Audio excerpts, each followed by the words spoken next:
Fid-dawl ta' dak li ħareġ matul il-jum ta' Tnejn fejn kompla smih tax-xhieda fl-inkjesta pubblika dwar l-assassinju ta' Daphne Caruana Galizia, il-Prim Ministru Robert Abela qed jibqa' jiddefendi lill-Ministru tal-Finanzi tiegħu. Fl-istess ħin li fil-qorti kienu qed ikomplu jinstemaw ix-xhieda fl-inkjesta pubblika fl-assassinju tal-ġurnalista, Net News taqsal il-Prim Ministru dwar x'azzjoni se jieħu Edward Cicluna wara li ssijad biss qabel Abela sofra l-ewwel riżenja ta' Ministru tiegħu li kienet ilha biss 5 ijiem li ħadet il-ġurament tal-ħatra tagħha. Il-pożizzjoni tiegħi dwar Edward Cicluna diġà esprimejta pubblikament u tibqa' dik illi.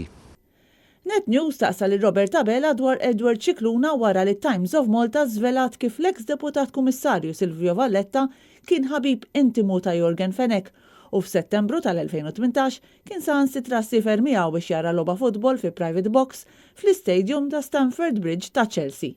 Valletta kien ġie maħtur direttament mill-Ministru Edward Cicluna bħala membru li jirrappreżenta lill-Pulizija fuq il-bord tal-FIAU u li fost l-oħrajn kellu jinvestiga l-kumpaniji segreti fil-Panama tal-eks Ministru Conrad Mizzi u tal-eks Chief of Staff tal-eks Prim Ministru Joseph Muscat, Keith Schembri. Dawn il-kumpaniji kienu qegħdin allegatament jirċievu fihom 5,000 euro kull wieħed kuljum mill-kumpanija 17 Black li aktar tard sar magħruf li hija tal-ħabib ta' Valletta Jorgen Fenech, illum akkużat li kien wieħed mill-kompliċi fl-assassinju ta' Daphne Caruana Galizia. Minkejja din il-ħbiberija intima bejn Jorgen Fenech u Silvio Valletta, Edward Cicluna għażel lil Valletta biex ikun fuq il-bord tal-entità responsabbli li tinvestiga transazzjonijiet suspettati ta' ħasil ta' flus, l-FIAU.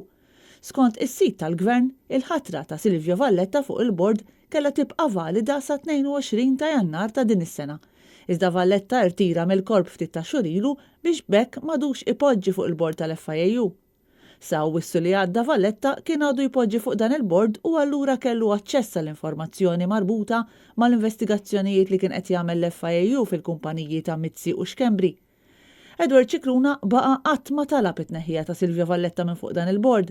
Cicluna bħalissa jinsab ukoll taħt inkjesta dwar id-dil suspettuż tal-Vitals, dil li kien iffirmat waqt li hu kien Ministru tal-Finanzi.